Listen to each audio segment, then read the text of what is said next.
I'm Adam Solomon. He's Tony Quach. Dwayne Scott will join us shortly. Welcome to Football Friday Night. We're already into week 3, which means conference play is picking up momentum. And that includes the Western Buckeye League. Elida against Shawnee in our Spotlight Game of the Week.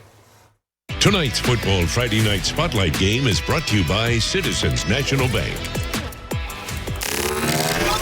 All right, here we go. Elida comes in at 1-1, 0-1 in league play, while Shawnee is 1-1, but 1-0 in the WBL. And this was a lot of defense doing the heavy lifting for most of the night. First quarter, Elida's driving. Down the field they go, but on the other end is Chase DePalma with the interception for the home team, Shawnee football. But they couldn't capitalize, and that's because Elida's defense was on it. On this play, Aaron Daly single-handedly blowing the play up in the backfield for a big loss, and then Elida would capitalize. Jonas Snyder drops back, lofts it downfield to Cohen Sullivan. That's a 26-yard touchdown throw and catch. 7-0 Elida to start out the second quarter. Shawnee's trying to get something going. J.J. Spiker using his feet, buying himself some time, goes across his body to Reese Davidson, and Shawnee in this one would score late courtesy of a Spiker TD pass to Jaron Bagley with under a minute to play. 13-10, Indians are a winner. Staying in the Western Buckeye League, two teams that have yet to taste defeat this season. 2-0 Bath, 2-0 Van Wert, and after a muffed punt by the Cougars QB Zach Welsh, he uses the tush push, the cheat code there to get the Wildcats on the board first, 7-0. And look at this play, double reverse for Van Wert. A 2-yard prayer thrown up from Micah Cowan to Gary Hillary to knot the score up at 7. What a play. Now, after a stop on D, Cougars QB Zach Crummy to Xavier Kelly with some nice moves here, breaking a tackle. He'll score. It's 14-7. Cougars deep in their own end zone now. Levi Smith blocks and recovers the punt to tie this game back up at 14. Back and forth we go as Crummy takes it himself now.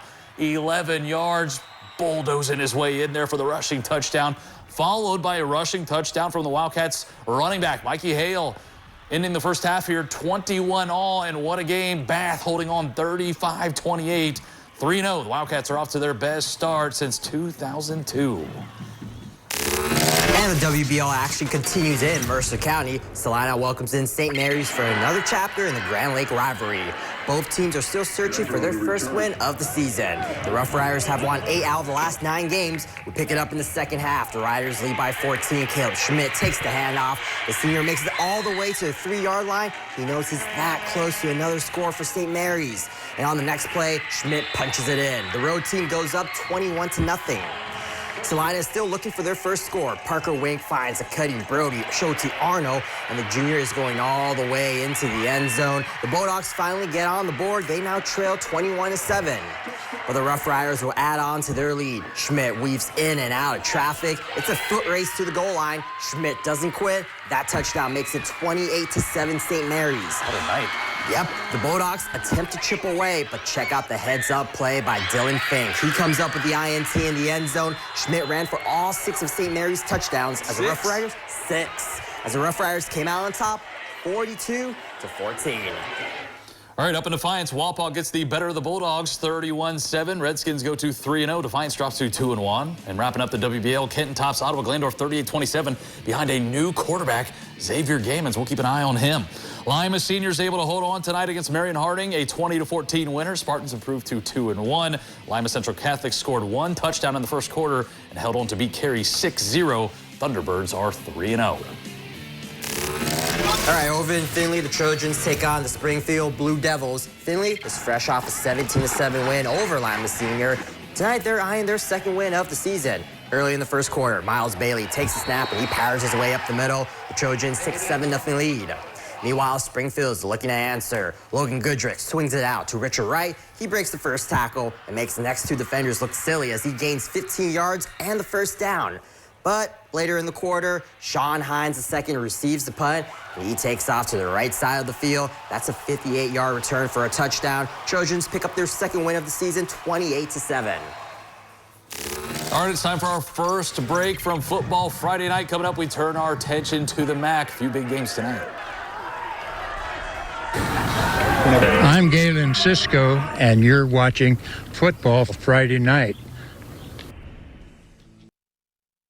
Welcome back to Football Friday Night. Conference play is underway in the Midwest Athletic Conference. And we'll start with the reigning Division VI state champion, the Coldwater Cavaliers. The Cavs began MAC play against the 2-0 Fort Recovery Indians. Coldwater is looking to bounce back from a Week 2 loss. The last time the Cavs dropped a game this early in the season was back in 2017. We're going to start off in the first quarter. Fort Recovery has the ball. It's Alex Garkey on the quarterback keeper. He picks up a first down and more.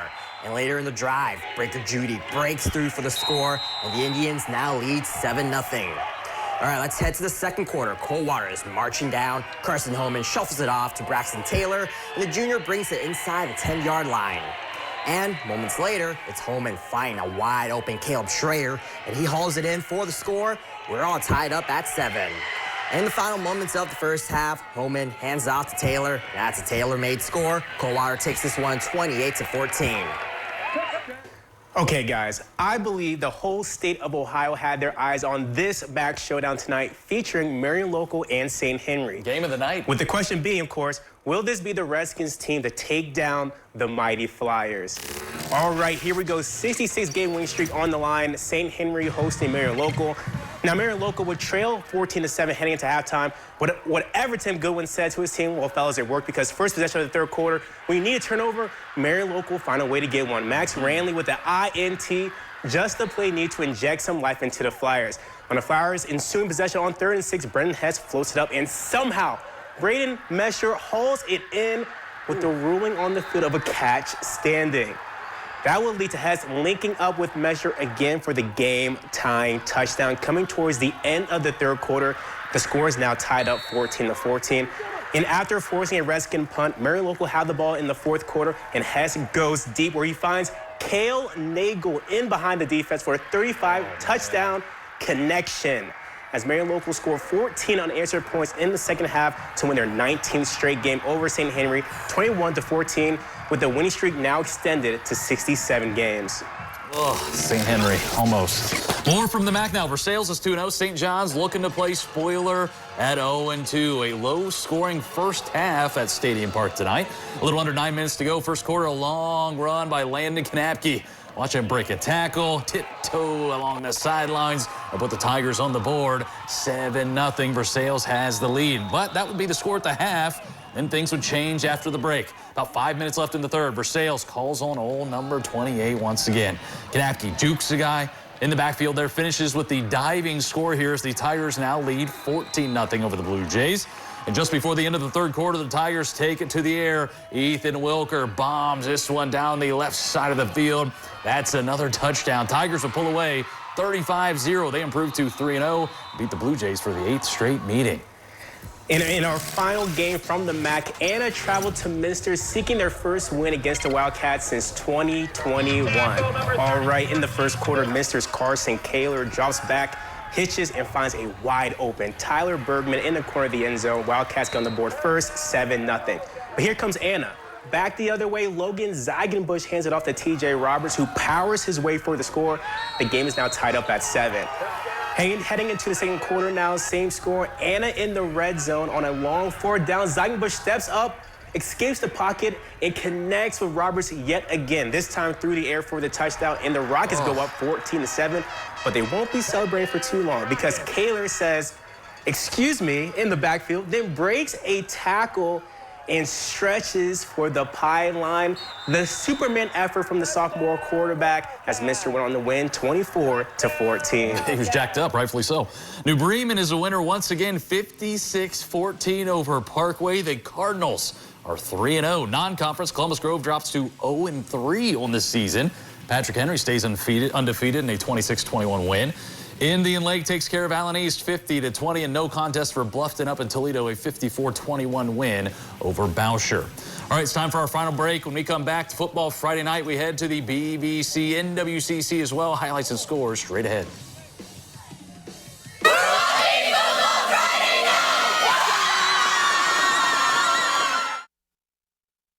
Welcome back to Football Friday Night for the final time. Let's head to the Blanchard Valley Conference, and much like most of the others tonight, league play is underway.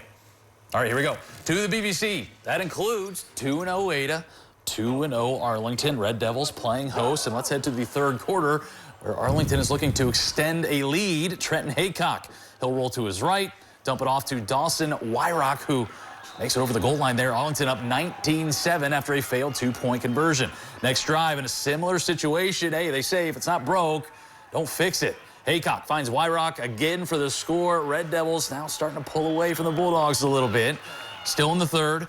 Haycock drops back, launches this one deep down the field, but he finds a Bulldog. Senior Caleb Hickman with the INT. Unfortunately, the Bulldogs can't convert. They turn over 2 points.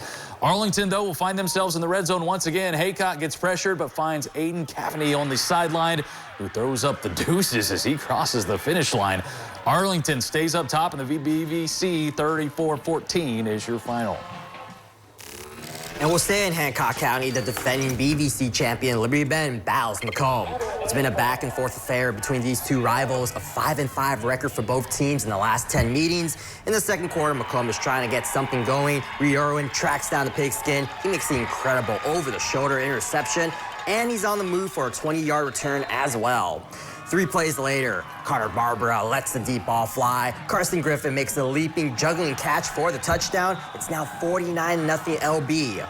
Closing out the half, Macomb is still showing some fight, but the Eagles defense puts a stop to that. This time it's Griffin with the INT, and it's Liberty-Benton with a 52-9 win. All right, Blanchard Valley Conference scoreboard, Lipstick at Elmwood. Now, last score we could find for this one, 18-0 at halftime. Lipstick with the lead. Arcadia is a big winner over Riverdale, 32-13. Van Buren, no match for Pandora Gilboa. The Rockets win 42-7, while Lehman Catholic stays perfect on this young season with a 43-24 win over Fort Laramie.